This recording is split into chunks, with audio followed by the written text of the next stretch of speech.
Hey guys, so today I'm going to kind of go over a little bit of lunging, how I do it, how I ask for the disengage, all the different parts of it.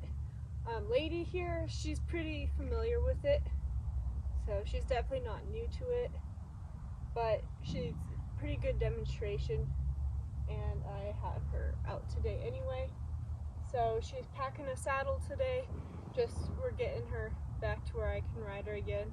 I was starting to ride her again this winter, and then I got sick, and so she hasn't been ridden in a couple weeks. So anyway, we'll get into the video. So the first main thing I want my horses to know is how to face up with me, how to be content just facing me like this. She's pretty chill about it. She likes being able to see me with both her eyes kind of in front of her. But she does have a blind spot, so right here in the middle of their face, they can't see your hand until about right here-ish. So they can't see directly in front of them. So it can be a little bit nerve-wracking, but she kind of likes just where I'm just barely in her center of view, or in her field of view in front of her. So she's been pretty easy on that. You also want your horses to be okay with you being at their shoulders, at least. When you're with a new one, she's a little bit nervous with me at her shoulder on this side. She's also more nervous about lunging on this side. See, she's wanting to move out, move away. So I'm just going to get her a little bit more comfortable with me just standing right here. And you guys will see how that little bit of nervousness on this side plays into that nervousness out on the line. So that's kind of the 3 points that I want my horses to be okay with me being at. Another thing, before you even start to teach them to lunge, you have to teach them to send. So what I do is I stick my hand out and I add pressure on this other side. And see how she moves that shoulder away from me? I'm going to disengage her. But she moves that shoulder away from me. That's really what we're wanting. And so when you are sending out on a line, you want to have some slack in there, and then you also want your hand to be pretty loose. You don't want to just jerk them around because they're going to do the right thing. They're going to hit the end of that rope, and then it's going to be an uncomfortable, oh wait, what am I supposed to do? So you want to give them some give so that they can turn that shoulder around. I'm going to send her the other way. That was a beautiful pivot. Another thing I do is I disengage like by bending over. I started out in Pirelli. I'm not a super avid Pirelli person anymore, but I still use some of the fundamentals, and this is a fundamental that not everybody uses, but is one of my main things. Is I want my horses to disengage that hindquarter when I look, and so you can teach this without lunging. Basically, you're just going to look around. You'll use this halter as a guide. And so they should be able to step around you and kind of step around themselves too, just off of your body language. And she's pretty sensitive to body language. She's a pretty in-tuned girl, so she's pretty good about stepping over. Sometimes she a little bit overdoes it, which is a little bit of our problem on this side. She gets a little bit like, are you asking me to move or are you asking me to stand still? And so sometimes I exaggerate a little bit more so she knows I'm talking about it, and she's stepping over and like trying to figure out what I'm doing. And that's alright. It's better to have a horse that spins around, keeps his butt away from you, than tries to spin his butt into you. So, but those are the first three elements, you can add to it by teaching them to back up off a wiggle. And she's really good about this. I'm barely doing anything.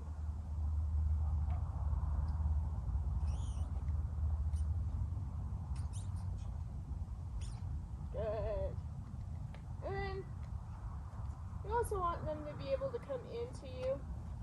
And I always rock back to let her know that it's time to come in. Because sometimes I do stop them halfway when I have a super friendly horse like Liberty. If you guys are familiar with Miss Liberty, she will run in on top of you. So I stop her halfway, and my stop is I draw her in and I push out, and then I kind of put my hand out, or like this. So it's similar to that, what we call a yo-yo.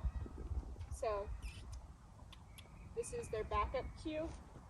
So for Liberty, I asked her to stop using my little bit of a backup cue, and sometimes she'll even take a step back, which that's always helpful. She's a big horse, so it's a little bit nerve-wracking when she's coming in full red dragon wanting to get some scratches.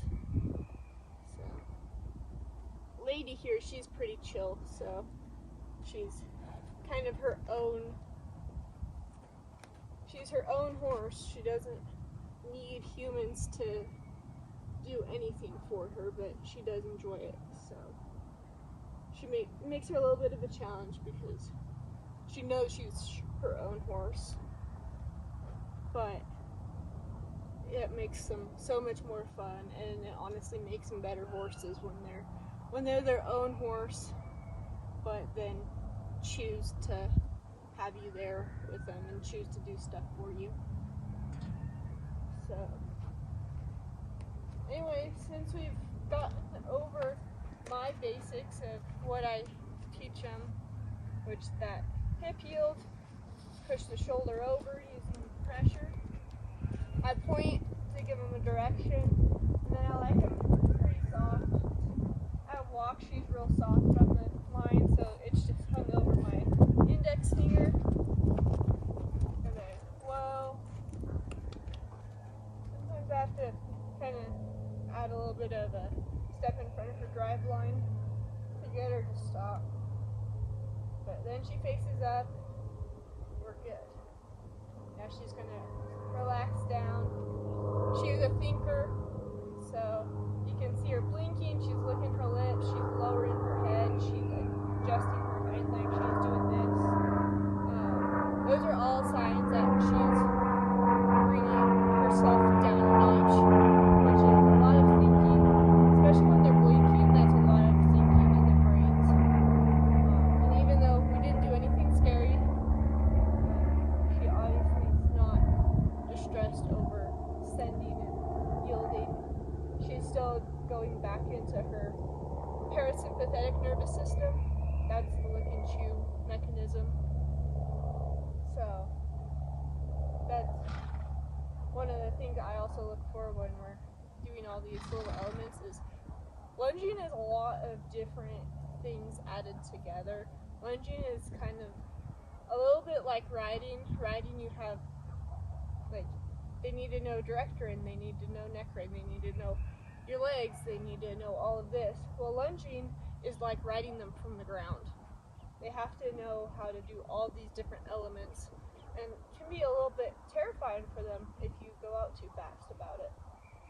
So, and it's still a lot of thinking for them, because they have to think about moving over and then yielding and then coming in if you want them to come in, and then pushing them out, just maintaining that circle, maintaining where that imaginary line is, especially if they're so light that they'll just walk around and you don't have to hold them.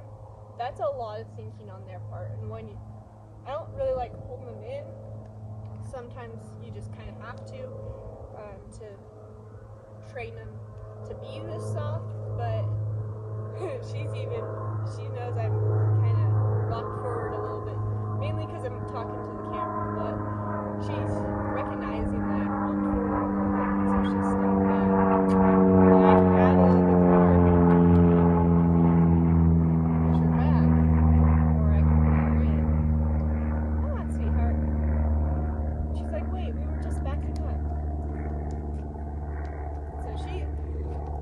also asked for permission to do a lot of stuff.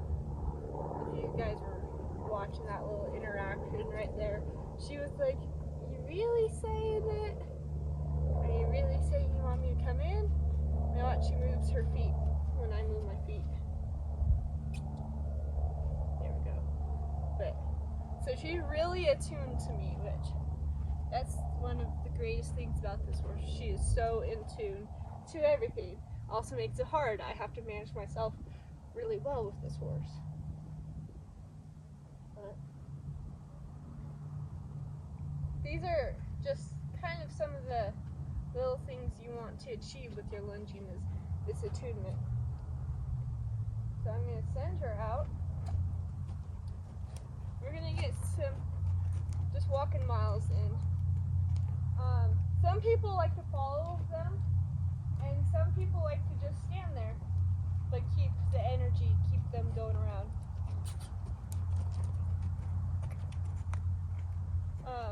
I do both, and I want my horses to know both, because I'm not always the person to be working them.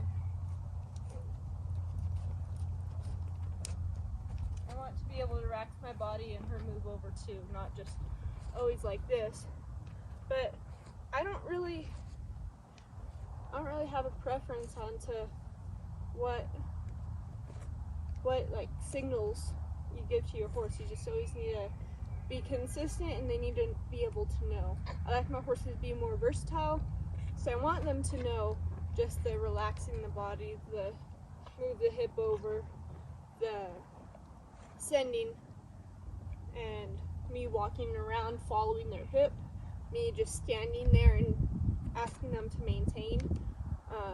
I like my horses to know all those things. I mean, a lot of people say this is more of a natural thing, because if you go out in the herd and if you watch, the bossier mares, sometimes it's even geldings, but especially the bossier mares, they'll follow and they'll circle out the other horses. Granted, they won't circle out, make them do 5 laps, but they'll make them do a lap or 2. And especially when there's a little bit of ruckus in the herd, because horses are pretty quiet creatures, but sometimes there's a little ruckus, and you can watch those mares push out the ones causing problems and make them circle. But there's also, the idea that your horse should be able to think enough to maintain their circle. And horses are plenty smart enough to know that what their job is. And I've watched them, the mare just stand there and just use her head to keep one of the younger ones moving around. Especially my mom's mare. She's a little bit crabby. She's pretty high up in the herd. She's probably boss mare out of all of them.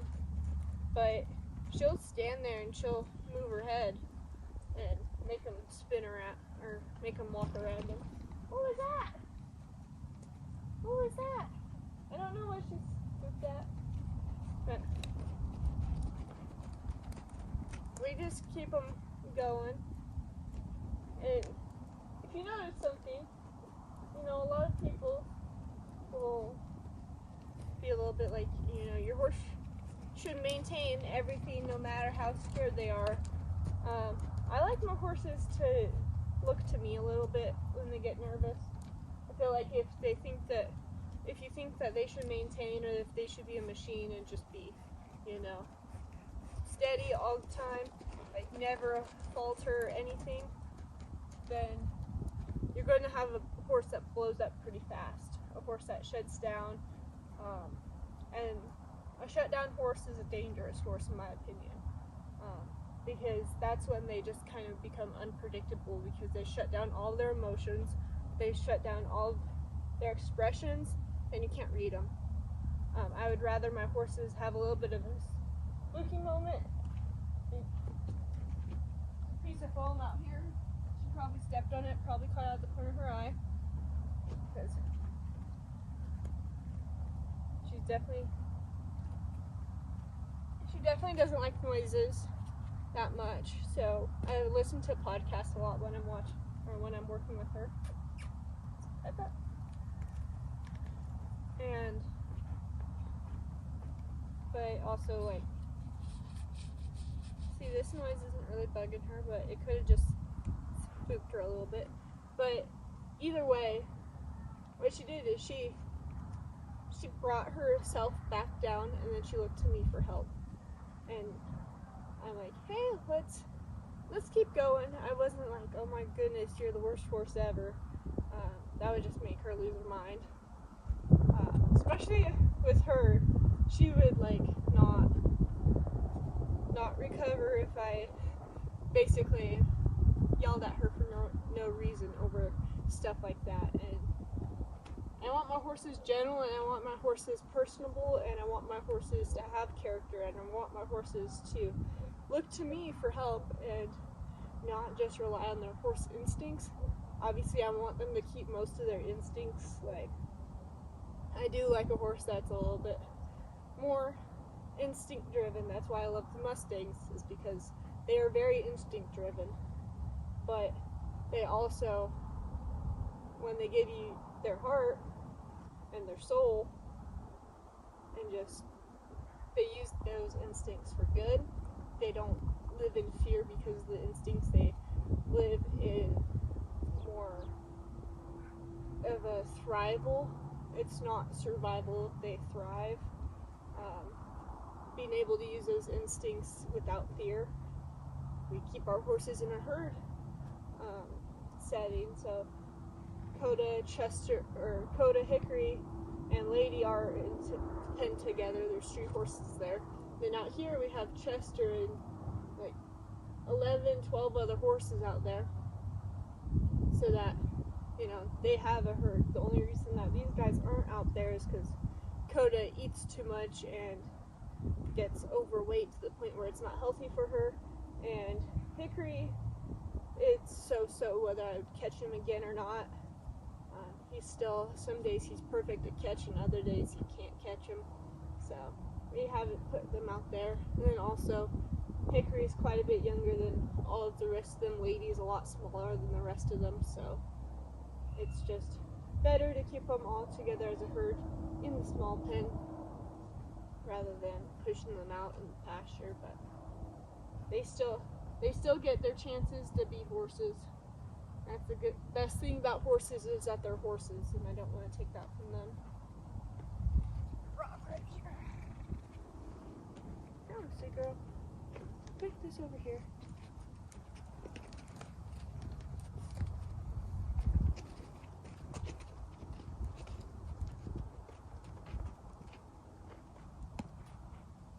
So, also, you want to be able to lunge them the other way.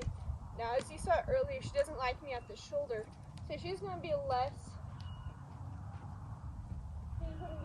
confident with me at the shoulder, even at probably 12 foot out, because I think this is 13-foot line. So she's a little bit more watchy on me. She has her ear more set on me more as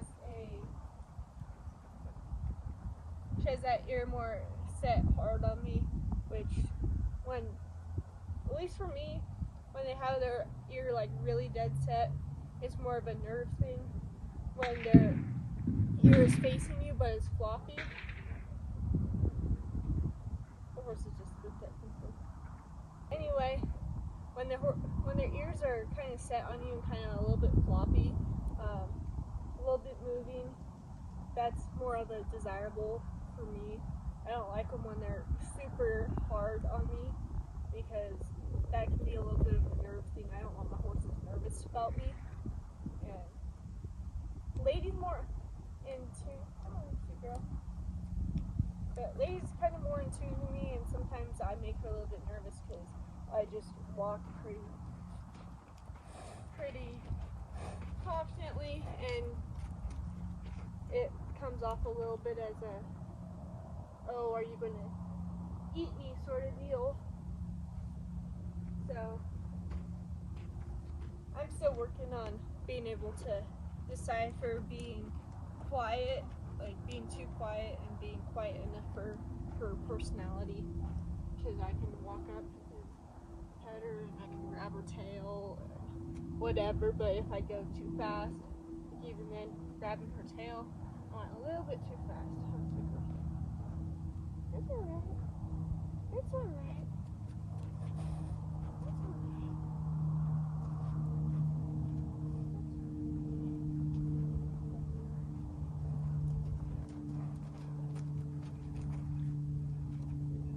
She's feeling that tail on the back of her leg, which she's not a fan of. You're alright, sweet girl.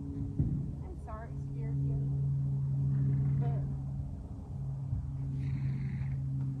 And that's something that lunging does help a lot, is you can judge how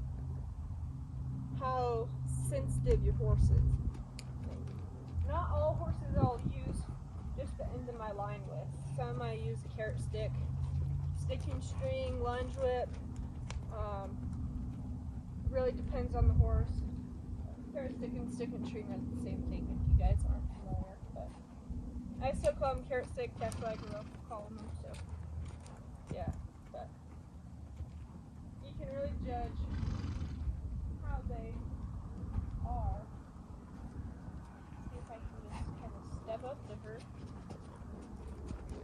And you can see how sensitive she is to my body, because she just picked up a trot based on me just walking out there with a little bit of a pep to my step and kind of getting close to her.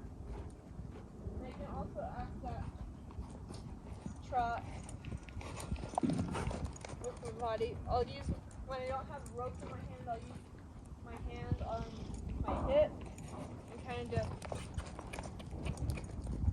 like that. And kind of achieves the same purpose.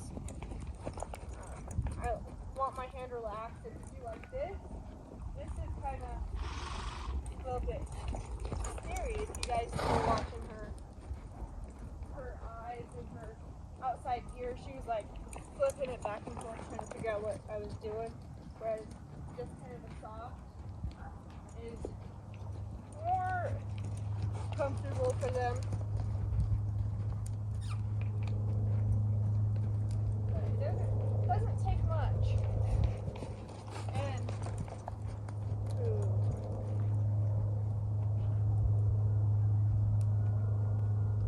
something that also might help you on you. Sometimes I do hold my rope like this when I'm not paying attention, but if you hold your rope like a coffee mug, so your thumb and your tail end should be sticking up together, that can help you hold them in, especially if you have one that pulls on you. That you're stronger when you have a little bit of a kink to your rope, and you can pull that elbow in. It should be like riding. When you're riding, you should have your thumbs up, and your rope, you should hold your reins like this. It's the same thing. You have more control, more subtle control. Because out here, that's just the flick of my wrist. You could see how, the flick of my wrist. But you can see how much that pulls that up and how it affects her.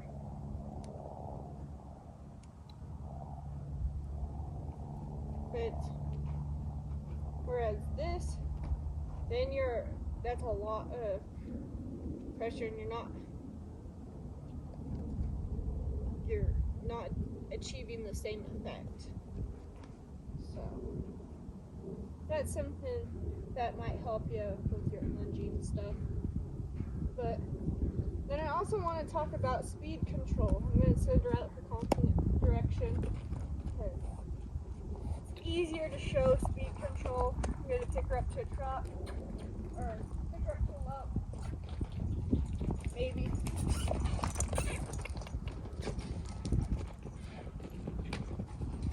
We haven't loped at all today, so loping is something that she's not a super loper. That's alright. I mean, it's good to have lope on your horse, but for 2 seconds anyway. But she's not a super loper. We'll demonstrate this at a trot.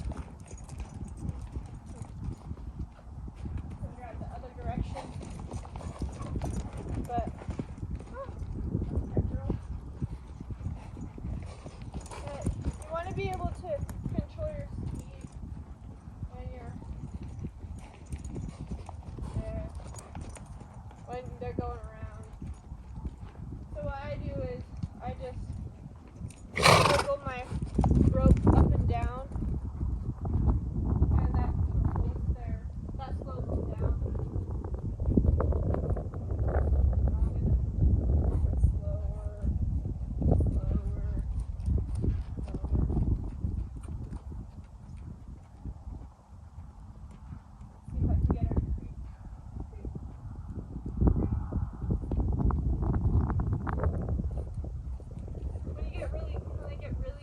Going slower, you can get them to creep pretty kind of cool.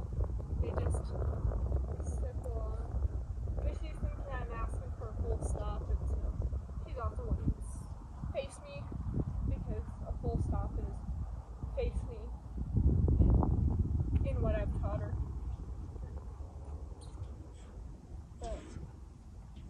So why do we do all this stuff? Well, we want our horses to be confident. We want our horses to be able to move out, accept cues at a distance, and just be quiet. We want our horses to learn to think about multiple actions at once. We want our horses to just overall be able to think clearer. We want our horses to be more confident. And lunging is, like I said earlier, it's kind of like riding them from the ground. You gotta move their shoulder over.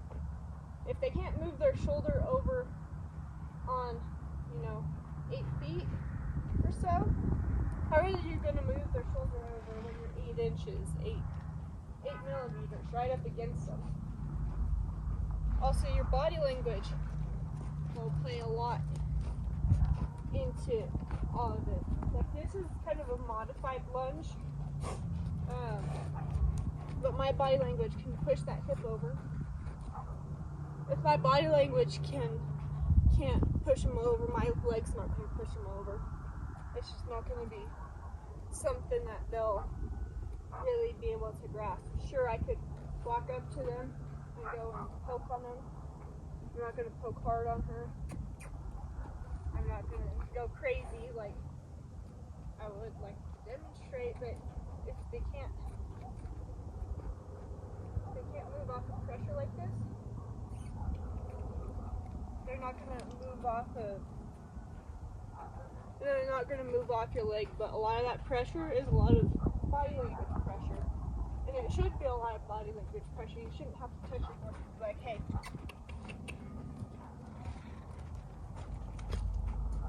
See, I can spin her hip around just off kind of body language, and then the pressure is just the added. But you can modify your lunge a lot. There's a lot of different things. You can send them across figure eights. That was kind of a backing roll back, but you can teach your rollbacks from the ground. Rollbacks are really important, especially in your Western horses.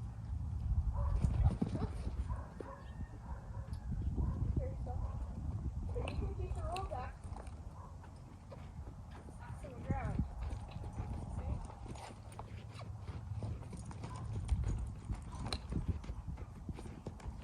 See? She's really good about this. This is one of the cool things about this horse is she's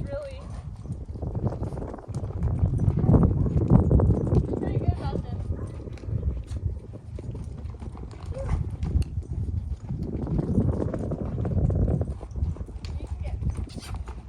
You can get really fast on this.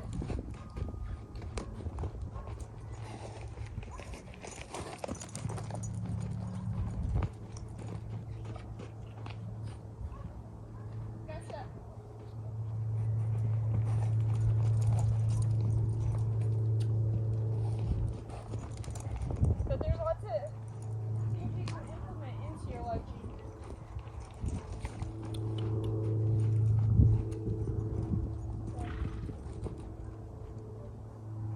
So yeah. You can also start your ground driving through lunging. It's been a while since I ground drove her. So we'll see. Okay. Stick that rope through the stirrup.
Square corners are something I see a lot of trainers really emphasizing, especially for barrel horses and stuff. Great. Having those square corners, and then you can get them into a triangle. Triangle. Triangle. Triangle. Triangle.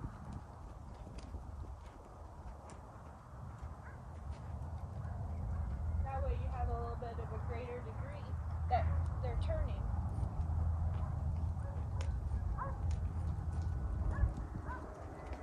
I'm not very good at visualizing triangles, can't tell. So we're still making a 3-point something. I can get cones out and make it more of a cleaner triangle, but you can do all these kind of cool things. And this is literally just a modified lunge. Whoa.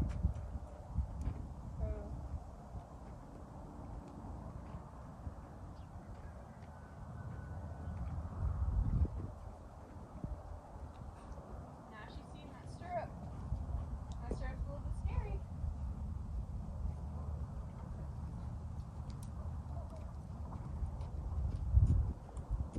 Waiting for me to rescue you. Oh, what a good girl. What a good girl. What a girl. Oh yeah, that got a little scary. That got a little scary. You're alright.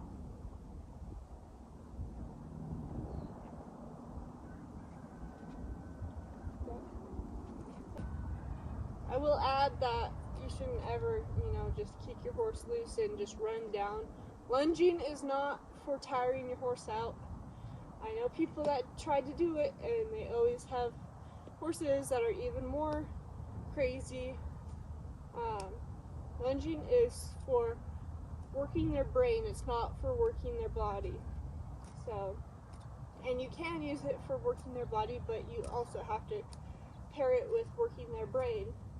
Like even right now I'm working her brain because I'm swinging this around because I'm a little bit ADHD or whatever. But